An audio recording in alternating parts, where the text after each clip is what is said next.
Hey everybody, Shawn Andrich here from gamerswithjobs.com, and welcome to Children of Morta. It's not out yet at the moment, at the time I'm recording this. It is a roguelike narrative-based game, so it's got hack and slash qualities, and as you can see here, just looking at it, it's also just, it's just lovely. Like, it is just a lovely looking game. We are looking at the yard and the house of the family here, in which the game follows. So there's Dad on his chair reading a book. There's crazy Grandpa. There's Fire Daughter and other daughter I haven't really met yet. So everybody's kind of doing their own thing. They're hanging out, and your family has a destiny. There's a whole story thing that happens in the beginning that I'm not going to stream here. I think that's something you can discover for yourself. As far as the setup goes, but I think it's worthwhile just to jump right in instead and just do a little bit play. So it does support local co-op, which I have not tried, but you can also just play it single player. And currently I've got the fire throwing daughter and the sword and axe dad, or sorry, sword and shield dad. It's not an axe. So let's just pick Dad. That's a good one.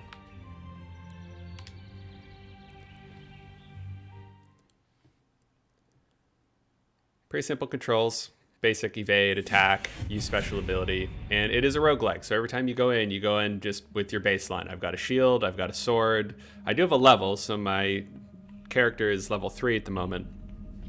So there is that as well. But the levels are randomly generated. So when you get going here, it's always going to be different every time you take a run at it. And I'm at level 1 of 3 of the caves. And so I've run into these little spiders.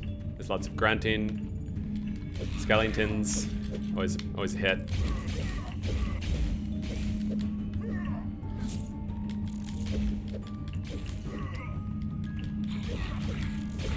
So as a baseline, every character does have like a special ability. So Dad is he has a shield, so he can just block projectiles and stuff, which helps. And his sword has it's obviously a melee weapon, but it's like got a good spread. You can see I'm hitting everybody all at once here. And you can press B to interact with stuff. Those are spikes on the ground. Spikes are bad. I'm gonna leave that health potion because I don't need it yet.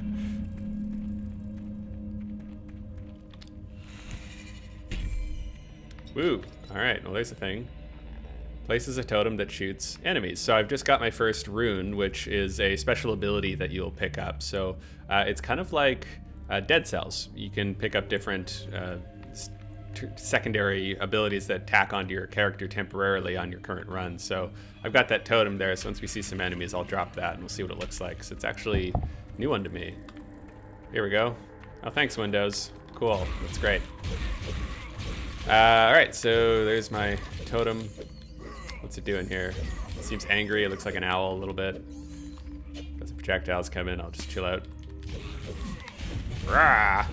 Level 4, hell yeah. Screw you, goblin. So it's hard to convey just watching video. This feels, I don't know if you see this, but I've got a Windows update thing. Let me just get rid of that real quick. So this feels very much like you can move. I'm moving with my left stick and I'm attacking. You can either attack just as a twin stick shooter with your right, although it doesn't feel great with sword guy because, you know, it's a sword. Pressing X just feels better, so I'm doing that instead. But it feels really thunky, like it feels really good. So here's a shoving strike, add pushback to my attack. So now I've got pushback. So every time you do a run, as far as I've seen so far, you don't retain these things that you pick up. It's just gonna come down to every time you play, you're gonna get different abilities, different little side abilities, different little modifiers. So added pushback is actually really great for him because that it means they can't get up in my grill and just smack me in the face as easily, and it gives me the time to load up my next swing before they get into range. And like any roguelike, like any old classic mud or whatever, not a mud, it's no multi-users here, but like any of these kind of games, like sometimes, like I've never seen that before. That's not great. Sometimes I ran into this one enemy, this giant, well, he's a giant, and he just spawned random poison pools everywhere, and he just murdered me so fast. Like sometimes your run just sucks. and it doesn't go. Oh, there he is. See, this is why I can't talk about these things. Oh God. Okay, is my totem ready? It is. All right, let's drop that. Get him. Oh, this guy's shooting fire. Great. I think I just got to get in, hit him, and then hit him and see. Look how much health he's hitting every time he does that. I'm just gonna kite him around my totem here and see how that goes. Dodge. Guess I gotta have my shield out. Did I drop potions back there? Yeah, I think I did. I'm gonna go get one of those. So it's random. I've had other runs where I haven't seen that guy at all. One thing that sucks though is if you lead enemies to those spikes, it doesn't hurt them. Which I'm guessing in playtesting they found a lot of people were just doing that, and so they probably decided to kibosh it, but because that would definitely be my preferred way of doing this. Alright, so that little thing gives me some extra speed, but every time I get close to this guy, he's nailing me, so all I can do is tickle him and run away. Ugh, so hard to even get close to him. Oh, it's maybe a short run. Oh God. Come on. Yes! Justice for all. I don't know what that is. I'll pick it up. Primary attack damage is divided among targets. Okay. Well, I'm not quite sure what that means. Maybe it's like a spread sort of thing. Maybe if I hit one guy, it'll hit the guy next to him. Okay, well, once I see a group, let's see what happens. Oh God, I still have no health though. Yeah! It's probably bad. I really dig the art style. It's back in the day, I don't know if you remember a game called Sword and Sorcery. That really, as far as I can recall, that really kicked off this design style of really chunky, pixely, but still like really evocative, like it really allows for some really beautiful animation. Like when you do a dodge with him, it almost looks rotoscoped like it would in the classic Prince of Persia game. Like there's a really neat hand-drawn quality to this. But there's also that really cool, chunky, almost liquidity to the way the pixels move and the way they move. Like the way he breathes and the way the weapons and the shields go up and down. Like, I love this art style. It's gorgeous, and the soundtrack too, understated but also very good so far. You know, and I've seen there's like little. Oh no, I died. Okay, so you die. So what happens when you die? Well, you get your runtime, how many enemies you killed, how much XP you got, how many heal points. So let's go home and see what happens.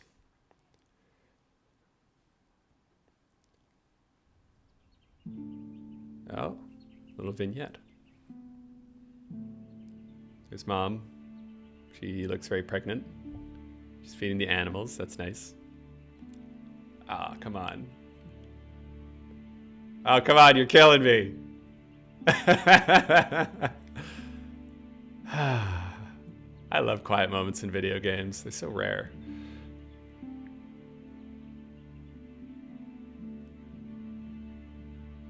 Is something bad gonna happen?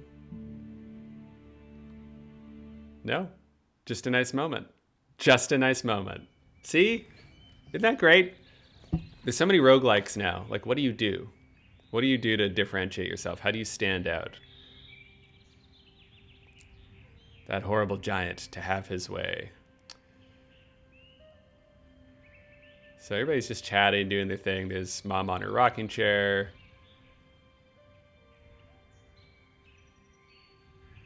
So there's a wolf cub that I rescued on one of my early runs. He's there in the he's on the bed with the grandma seer. So I think there's something I need to find on my runs to help heal that wolf cub. Maybe he becomes playable. I'm not sure, but I haven't done it so far. So there's like, see the families out doing their thing. They all have like just these little personality touches. Listen to this music. Ah, so good. And there's also upgrades you can do as well. How do I get to those upgrades again? Maybe it's this guy. So upgrades aren't character specific. Instead, they're spread across the whole family. So when you, for example, like this, include the Bergson family. So improve Bergson's resistance to corrupted enemies. I think all those black guys are corrupted. It's 1% increase. It's only going to cost me 10, it looks like. Yeah, so 110, now I'm down. Now it's going to cost 20. So that goes up Gets more expensive as you upgrade it. Health club's more efficient. Yeah, that sounds pretty good. Feels like just kind of doing the first tier on all of these is probably a good idea. Get more gold. Although I'm a terrible min-maxer. I'll just spread it out, be a jack of all trades, and just screw myself in the late game if my usual run is any indication. Increases damage. I think damage is good. I'm just gonna crank that up. All right. So those are the training grounds. That's where you level up. This is the workshop. So I don't have enough ancient cores to do anything yet. I've only got the one. But this is where you can then upgrade, I guess, parts of the house. And this is just a pre-release demo kind of thing, so it's not the full game. I think it's called. It says PAX demo on the top right, so I don't know how far that goes. But as you can see, even though he got quote unquote killed and warped back to the house, he's still playable. But let's go ahead and play with Fire Girl Lucy. She's pretty fun. She's a ranged character, and her ability, first of all, look at that stance. Look at the personality just in the animation. Just not doing anything at all. Just, oh my goodness.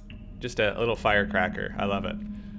So let's see how we do with her. So this one, with her, she feels really different. I actually use twin stick with her. So you push the right stick, and you do this ranged attack stuff. And so she just flings fire around. That's her deal. And her voice acting's tremendous. Problem is, of course, she's not as great at up close crowd control as Dad is, so you've got to constantly put distance between you and your enemies.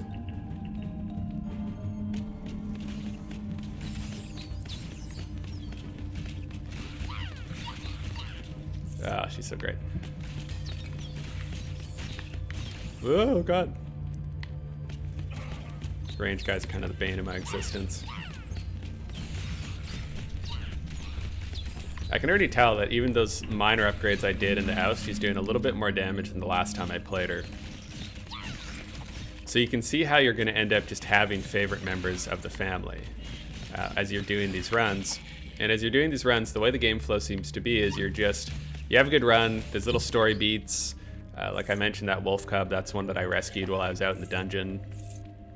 There's just lots of little things going on. It looks like it's kind of randomly generated what's going to happen. So there's both a randomness to the dungeons, but also a bit of a linearity to the narrative as you go through the dungeons.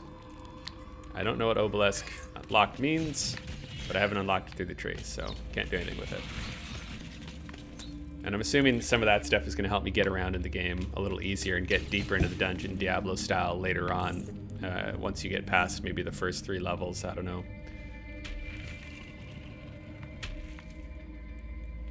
I love it. Okay. You notice that little hop when she's running? Every once in a while she just hops. She's just having such a good time. She just jumps. Total childlike whimsy here. It's so good.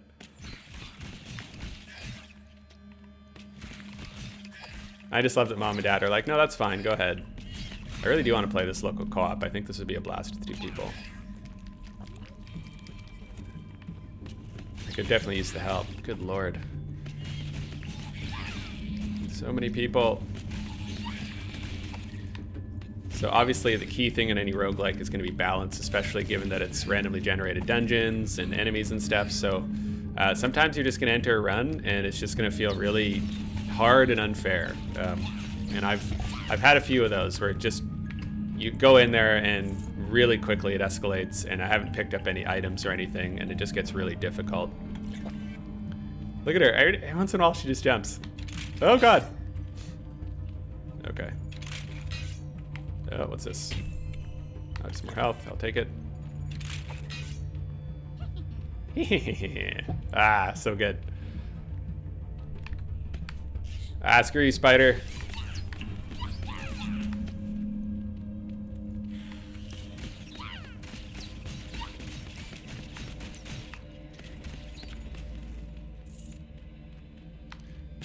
Sometimes pots have stuff in them, but not often enough that I want to obsessively destroy them all, which is nice. Not my favorite part of playing video games, breaking barrels and pots constantly. Looking for scraps. Oh, dead end there. Notice the mini-map at the top right, so you do see as you're going what you've uncovered.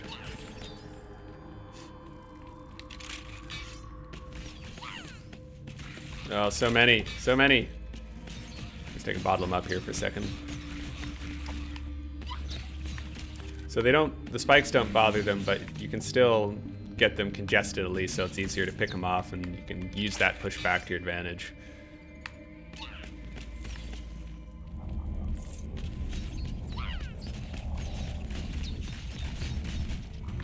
Oh, what the hell was that? I must have gotten hit by one of those circle things. I'm doing bad runs here to show you this game. I'm sorry. I've made it pretty deep into the second level with Fire Girl. But I think that this gives you a pretty nice little... He is always there for him. He is there for her. To catch her when she falls, or to simply enjoy a book of past memories.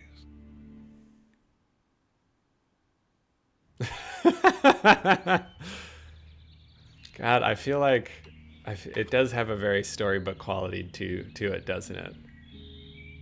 So you kind of get a sense of what their other powers might be just based on what they're doing in their various rooms here. He's warping around. She's kicking on her bed. I don't know what her deal is. Playing the violin. Well, my friends, I think that's good for Children of Morta, just to give you a sense of what this is all about, something to look forward to. There's obviously lots of characters that unlock, lots to uncover here, and I like roguelikes. I don't absolutely love them. I don't play them. They need to be pretty darn good. Last one I really got into is Dead Cells. I like this a lot. I love the world. I love the graphics, the sound, the music, the animation. The gameplay feels challenging, but it's very satisfying. It supports local co-op. Children of Morta has a lot going for it, so keep your eye out for this one. I don't know when it's going to be released yet, but we do know it's going to be this year. So thanks very much for watching, and we'll see you next time.